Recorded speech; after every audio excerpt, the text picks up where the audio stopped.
channel. My name is Rick and I'm your official Puerto Rico travel guide. From the common to the uncommon, I help people discover Puerto Rico's most amazing natural, historic, and cultural attractions. And today, I'll give you a complete guide of the historic municipality of Ponce.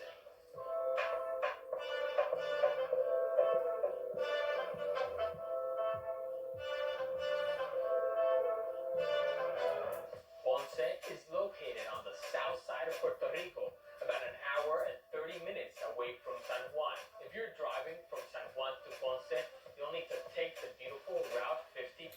This highway crosses through the middle of the island through various municipalities and offers breathtaking views of the surrounding mountain ranges and even the coastline. When driving on this route, you'll likely notice the difference in natural landscape that varies from luscious mountain ranges to arid coastal plains where you'll see even cactuses. You'll know you've arrived to Ponce once you see the huge letters that span across the highway spelling the municipality's name. You could check out Ponce as a stop to the west side of the island, but Ponce has so many attractions and such a rich history that I would suggest spending 1 or 2 days if you really want to take the time to appreciate the beautiful details of its buildings, streets, and parks.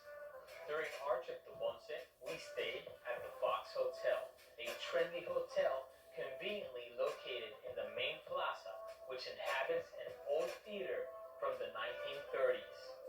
The exterior of the building is a fascinating mix of architectural styles such as Art Deco, neoclassical, and Moorish, but its colorful interior is unique because of its use of pop art and modern art decor. The Fox Hotel is a perfect place for those who want to take Instagram-worthy photos and party all night in its spacious lobby where you will usually find live music or DJs playing during the weekends. However, if you're planning to stay here during the weekend and go to sleep early, I would highly suggest looking into other options, since you will hear music playing in your room till 12 or even 1 in the morning. However, what's also great about the Fox Hotel is the various dining options right in the lobby. On our first morning in Ponce, we ate a hearty breakfast at Coffee House, which included some delicious pancakes, scrambled eggs, and of course, local artisan coffee. To start off our adventure, we headed over to one of Ponce's most iconic and popular touristic attractions, El Castillo Serrayes. El Castillo Serrayes is a breathtaking mansion museum located on the top of a hill overlooking the city center of Ponce. El Castillo Serrayes sits on 2.5 acres of land and was built during the 1930s for the Serrayes family, one of Ponce's most powerful and influential families that founded and owned a sugarcane plantation and created a rum distillery which manufactures the popular Don Q rum.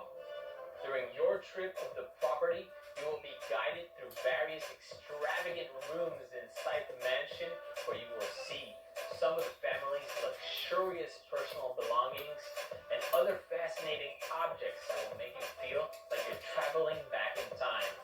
Even though video recording is prohibited throughout most of the tour, we were able to record the beautiful interior courtyard of the mansion and the breathtaking view from one of the upper levels.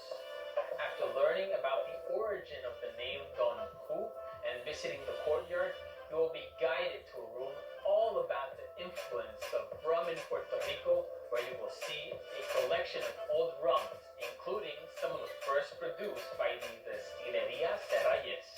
Here, you will also sit down in a theater to watch a short movie all about the history of the Serrayes family and their sugarcane plantation called Hacienda Mercedita and how it influenced the economic development of its surrounding area and of the municipality of Ponce as a whole.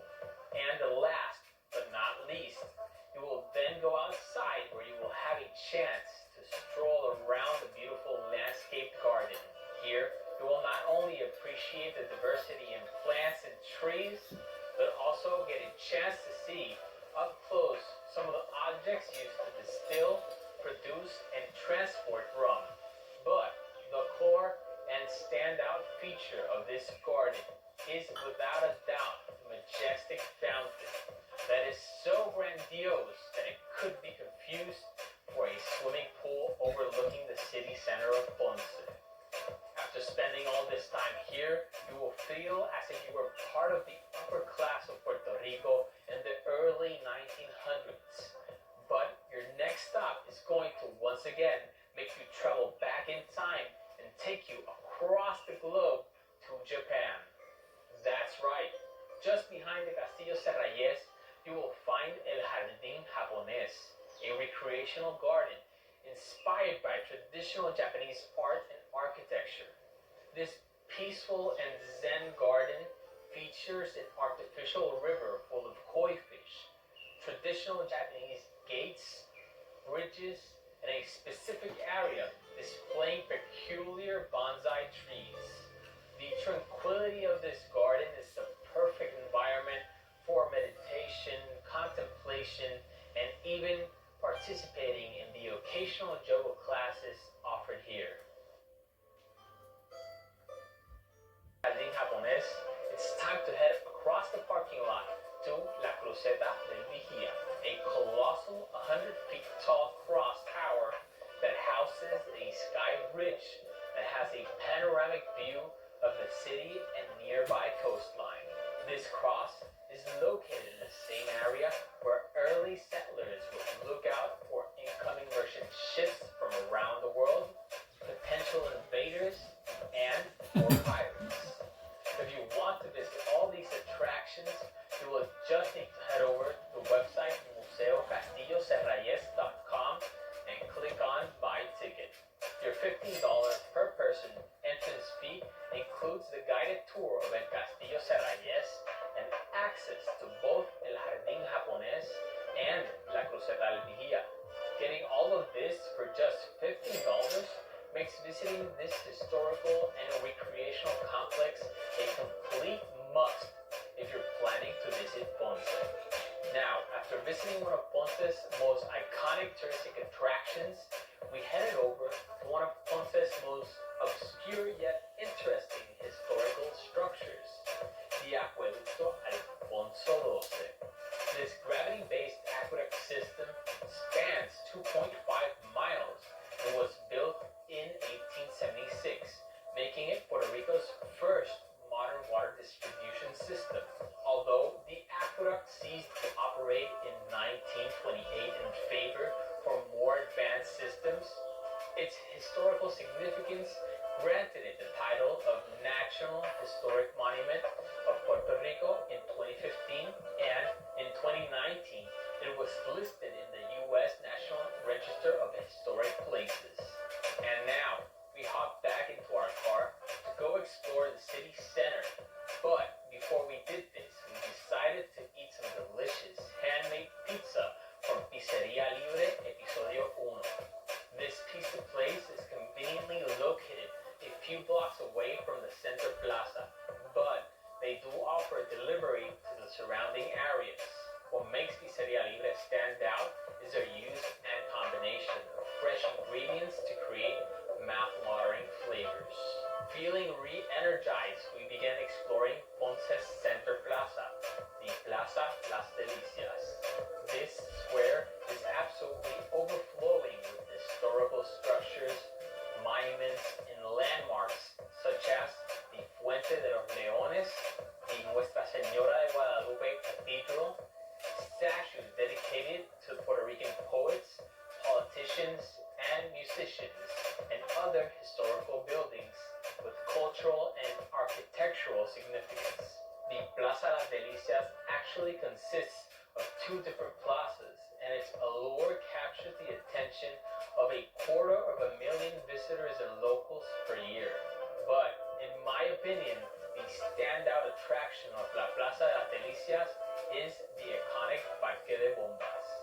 This emblematic red and black building, which was originally built in 1882 to serve as the main pavilion for a trade fair, was subsequently turned into Puerto Rico's first ever fire station. This building with Arabic, Gothic, and Victorian influenced architecture consists of an ample first floor where you will find firefighting equipment such as the beautifully preserved fire truck and two lateral towers where you will find historical documents, firefighting tools, and paintings of the great firefighters that protected the city for more than 100 years from several fires that almost completely destroyed Ponce. Now, after visiting the Parque de Bombas, you should definitely head over to Ponce's famous ice cream shop called King's Cream. This spot is popular with both locals and visitors because of its unique and delicious ice cream flavors such as corn, tamarind, soursop, and passion fruit. If you don't have a sweet tooth like me, you could also head to Vistas, a rooftop restaurant and bar that has a breathtaking view of Ponce's city center, the Castillo Serralles, and the surrounding mountain ranges. During our visit, we were able to have some drinks and see the sunset while waiting for the main reason we were at Ponce, to see the Carnaval Ponceño. The Carnaval Ponceño, similar to other carnivals around the world, is an annual celebration held on the days prior to the beginning of Lent. The Carnaval Ponceño was first celebrated in 1858, and it is characterized by its colorful parades, traditional music and dances, but most of all for its notorious vejigantes. The vejigantes are colorful and extravagant demon-like characters that wear papier-mâché masks adorned with frightening teeth and horns. During the celebration, these vejigantes dance to traditional music and interact with the crowd, causing subtle acts of mischief, such as playfully swatting visitors with balloons and rattles. Now, before starting our second day,